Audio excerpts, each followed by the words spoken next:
Hi hello' নমস্কাৰ সকলোকে নতুন এটা ভিডিঅ'ৰ সৈতে শ্ৰীজনলৈ সকলোকে জনাইছোঁ স্বাগতম। তো আজি ভিডিঅ'টো লৈ আহিছোঁ আমাৰ ঘৰতে বনোৱা কিছুমান সৰু সৰু বাঁহৰ বস্তু। আৰু প্ৰথমতে দেখুৱাব লৈছোঁ বাঁহৰে অকণমানি টি টেবুলখন। পিছে এই অকণমানি টেবুলখন যেতিয়া আৰম্ভ কৰিছিলে বনাবলৈ তেতিয়াই আপোনালোকক অকণমানকৈ দেখুৱাইছিলোঁ, মনত নিশ্চয় পৰিছে যিসকলে আগৰ ভিডিঅ' চাইছে। তো এতিয়া সম্পূৰ্ণ হৈ গ'ল টেবুলখন, সেইকাৰণে ভাবিছোঁ অকণমান দেখুৱাই দিওঁ আপোনালোকক। আচলতে বৰ বিশেষ বুলিবলৈ একো নাই, কেৱল বাঁহৰে বনাইছে আৰু একদম সাধাৰণভাৱে বনাইছে। যদিও অৱশ্যে এটা কথাত খুব ভাল লাগে, মানে যিয়ে যি বনাওক বাঁহৰে দেৱে খুব ধুনীয়াকৈ নিখুঁতভাৱে বনায়, সেইটো কাৰণে খুব বেছি আকৰ্ষণীয় হৈ পৰে সকলোৰে কাৰণে। তো এই অকণমানি টেবুলখনৰ ক্ষেত্ৰতো আপোনালোকে ধৰিব পাৰিছেই কিমান নিখুঁতভাৱে কামখিনি হৈছে। টেবুলখনত গজাল মৰাৰ উপৰিও চাইডে চাইডে হেভি হ'বৰ কাৰণে নটবলটো ফিটিং কৰি দিছে, আৰু যিবোৰ গাঁঠি দেখিছে গাঁঠিবোৰ খুব ধুনীয়াকৈ দিছে অকণমান নতুন শৈলী প্ৰয়োগ কৰি পেলাই। মানে বাঁহৰ কাম হওক বা অলাগতিয়াল যিকোনো বস্তুৰেই কিবা এটা নবনাওক কিয়, কিন্তু কামখিনি ইমান ধুনীয়াকৈ ফিনিচিং কৰে বা ডেক'ৰেশ্যনখিনিও খুব ধুনীয়া হয়, সেইকাৰণে আচলতে জাকত জিলিকা হৈ পৰে। তো এতিয়া দেখুৱাব লৈছোঁ আমাৰ চোতালতে টেম্পৰাৰীকৈ বনোৱা চকীখনৰ আৰম্ভণি কামখিনি কিছু আংশিক ভিডিঅ'। অৱশ্যে ভিডিঅ'খিনি বহু দিনৰে হয়, প্ৰথম যেতিয়া চকীখন আৰম্ভ কৰিছিলে বনাবলৈ তেতিয়াই কৰি থোৱা, পিছে আপলোড হোৱালৈ বহুতখিনি পলম হ'ল, মানে চকীখন সম্পূৰ্ণ হোৱালৈ ৰ'ব লগা হ'ল যিহেতু বহুখিনি। তো এনেকৈ চকীখন বনাবলৈ আৰম্ভ কৰিছিলে, আৰু যেতিয়া কিবা এটা বস্তু আৰম্ভ কৰা যায় আমাৰ ঘৰত এনেকৈ দিন ৰাতি লাগি যোৱা যায়, আপোনালোকে জানে যিসকলে ৰেগুলাৰ ভিডিঅ' চাই থাকে। তো এনেকৈ আৰু সময়ৰ সুৰুঙা উলিয়াই এই চকীখনৰ কামখিনিও কৰা হৈছিলে। আৰু এই চকীখন প্ৰতি বছৰে আমাৰ ঘৰত ঠাণ্ডা দিনত বিশেষকৈ বনায়, যিহেতু আমাৰ ৰ'দটো আগফালে বেছিকৈ পৰে চোতালতে, সেইটো কাৰণে এইখিনি ঠাইতে এনেকৈ চকীখন বনায়। এইবাৰ অৱশ্যে অকণমান বেছি দীঘলীয়াকৈ বনোৱা হৈছে, যিহেতু মানুহ বহিলে ঠেলা হেঁচা হয়, সেইটো কাৰণে এইবাৰ এনেকৈ এল টাইপত বনোৱা হৈছিলে।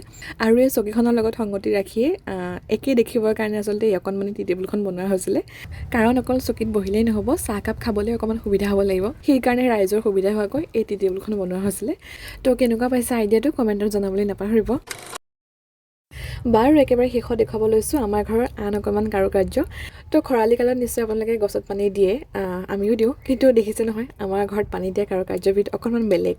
মানে গছত পানী দিবলৈ এনেকৈ গছৰ গুৰিত অকণমান ভেটি বনাই দিয়া হয়, আগতে নিশ্চয় দেখিছে আপোনালোকে। তো এইবাৰো এনেকৈয়ে প্লামজোপাৰ 4 বাউণ্ডাৰী ভেটি দিছে যাতে পানীখিনি ৰৈ থাকে। ৰ'ব ইমানখিনিলৈকেতো ঠিকেই আছিলে, পিছে এইফালে মন কৰক এতিয়া।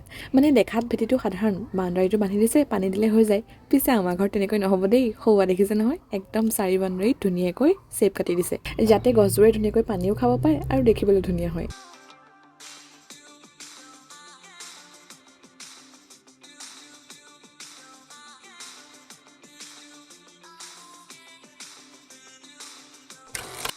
তো সৌৱা দেখিছেনে, এনেকৈ অকল প্লাম গছ বুলিয়েই নহয় বিভিন্ন ধৰণৰ গছত ভেটি বান্ধি দিয়া হৈছে যাতে গছসমূহে ধুনীয়াকৈ পানী খাব পাৰে। পিছে বেকগ্ৰাউণ্ডৰ শব্দ শুনি আৰু ভিডিঅ'টো দেখি নিশ্চয় ধৰিব পাৰিছে কিমান হাঁহি খিকিন্দালি চলি আছিলে সেইখিনি সময়ত। তো এনেকৈয়ে সকলোৰে সহযোগিতা আৰু হাঁহি ফূৰ্তিৰ মাজেৰে আমাৰ ঘৰৰ কামবোৰ মিহি মিহিকৈ চলি থাকে। পিছে এতিয়া সৌফালে চাওক, আমাৰ লেটেকু গছ আকৌ এলা পেচা নহয় দেই, মাছ উঠি থাকে। মানে এইখিনি হৈছে আমাৰ মাৰ কাম, মৰমতে অনা যিকোনো বস্তুকে কেতিয়াও এলা পেচা পেলাই দিব নোৱাৰে, লাগিলে এনেকৈ গছৰ ওপৰত উঠাই থ'ব। বাৰু এতিয়া এইফালে চাইহে আচৰিত নহ'ব, মানে এয়া দেখিছে নহয় আমাৰ বাথৰুমৰ কামখিনি অকণমান আগবঢ়াই থকা হৈছিলে, কিন্তু কিছুমান কামৰ কাৰণে এই কামখিনি অকণমান স্থগিত ৰাখিব লগা হৈছে। পিছে স্থগিত ৰাখিব লগা হৈছে যদিও তাত শেলাই বন গজিব দিয়া নাই, দেখিছে নহয় চাৰিওফালে পিৰালি বনাই দিছে যাতে দেখিবলৈ অকণমান ধুনীয়া হয় আৰু ভৰি চৰি থ'বলৈও সুবিধা হয়।